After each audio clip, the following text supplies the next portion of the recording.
Before you tell me I went too far, before you judge what I did, ask yourself this. If someone burned down your entire world, smiled in your face, and felt zero remorse, how far would you go? Because I went nuclear, and I'd do it again.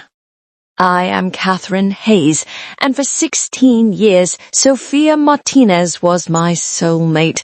Not romantic, deeper than that. She was the sister I never had.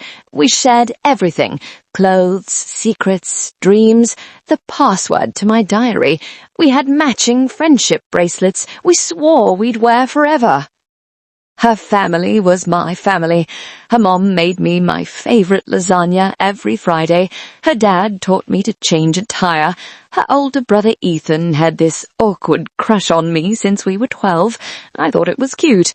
Her sister Mara, who came out as lesbian at 15, confided in me before she told anyone else. And then there was Pete. Pete Richardson, my first love.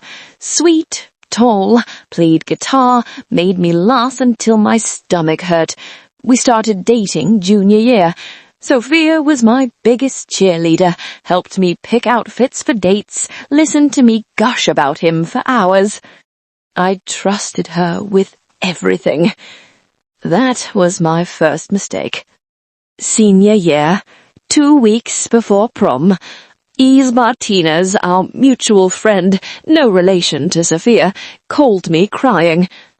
"Katherine, I don't know how to tell you this." My stomach dropped. "What, tell me?" I was using Sophia's laptop for homework. A Snapchat notification popped up from Pete. I shouldn't have looked, but Katherine, the messages. My world tilted. What messages?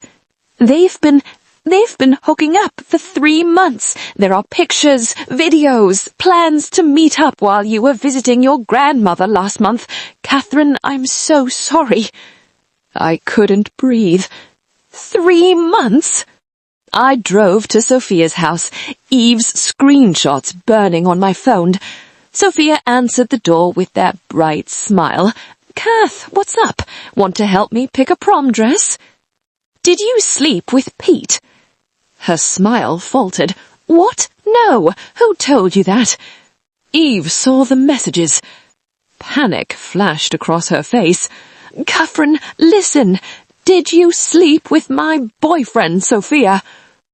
Silence. Then, "It was an accident." "An accident for 3 months?" She started crying, those fake tears I'd seen her use on her parents 100 times. "I'm sorry. I'm so sorry. It didn't mean anything. Get away from me. We're done. Forever." I confronted Pete next. He didn't even deny it.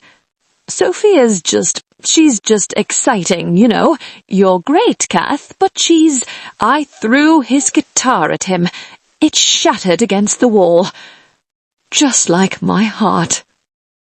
I graduated, went to Northwestern, threw myself into psychology studies, specifically studying betrayal, manipulation, sociopathy. I became an expert in revenge. Sophia went to DePaul, same city, different wilds. But I watched. Instagram, Facebook, mutual friends. A little over 1 year later, she was engaged to Marcus Ferdinand, successful, handsome, completely in love with her. She posted photos, found my forever. The comments flooded in. "You deserve this. Power couple. So happy for you." I smiled, and I made the call. Phone rings. She answered it. "Hello? Hello, Sophia. It's Katherine." Shock. She said, "Katherine? Wow, hi. I didn't think I'd ever hear from you again." I replied, "Yeah, well, I've been doing a lot of therapy, working through stuff, and I realized we were 16. Stupid kids. I've been holding on to this anger for 3 years, and I'm tired. Can we meet? Our old spot." Long pause. She then said, "Really? You want to talk?"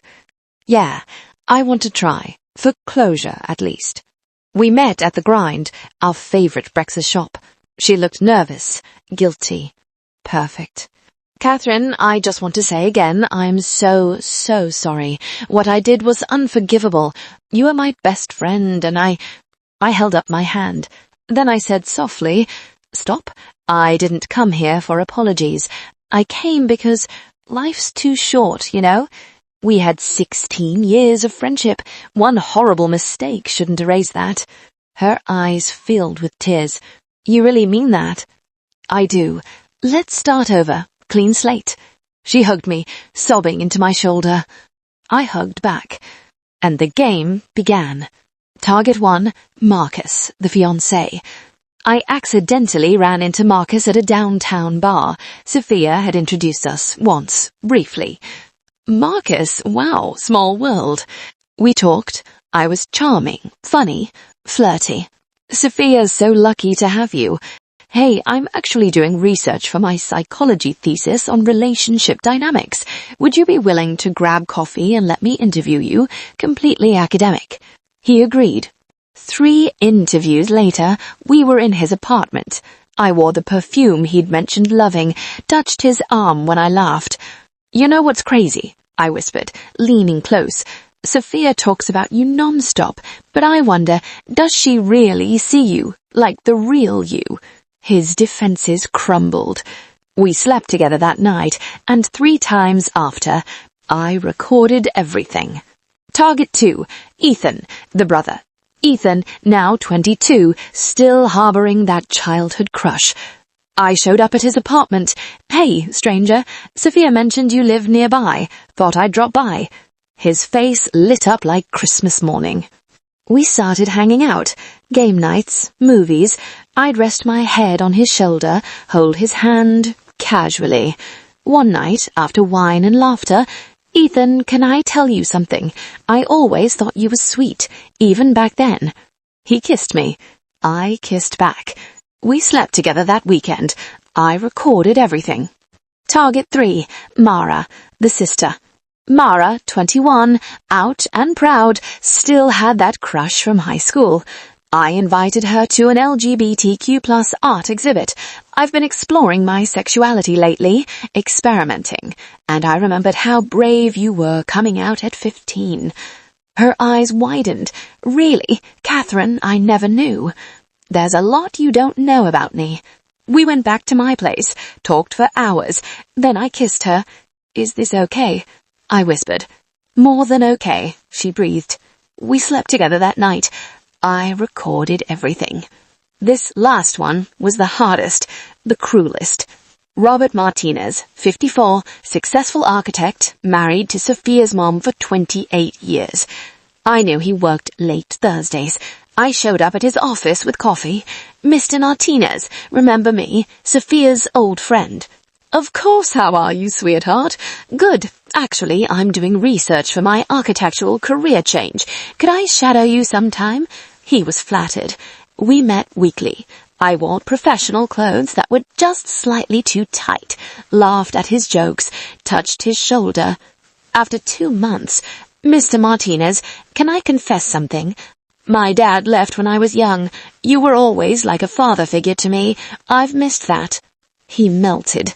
One late Thursday night, alone in his office, I made my move.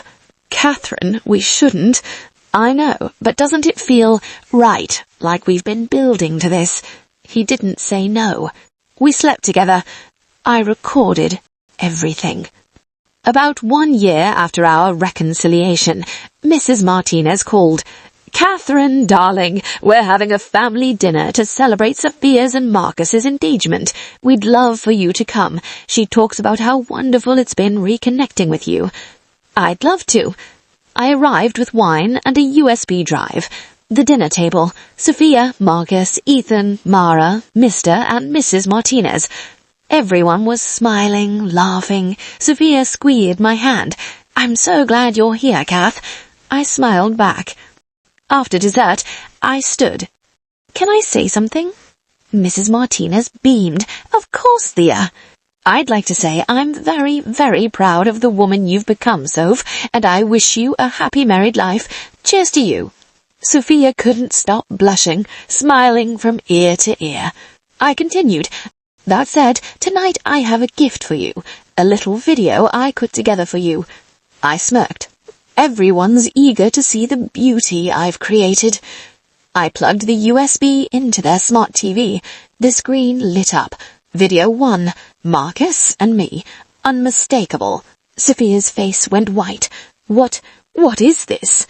Video 2, Ethan and me. Ethan stood up, knocking over his chair. "Katherine, no!"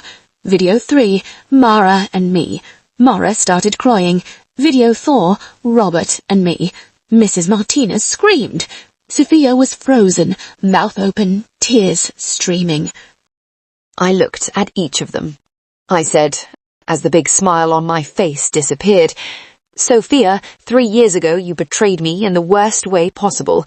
You slept with my boyfriend, lied to my face, and felt no real remorse. Marcus, you cheated on your fiancé. Ethan, you betrayed your sister. Mara, you did the same. And Mr. Martinez, you destroyed your marriage." I turned to Sophia. "You took the one person I ever loved. I took 4 people you love. We're even now." Silence. Then chaos.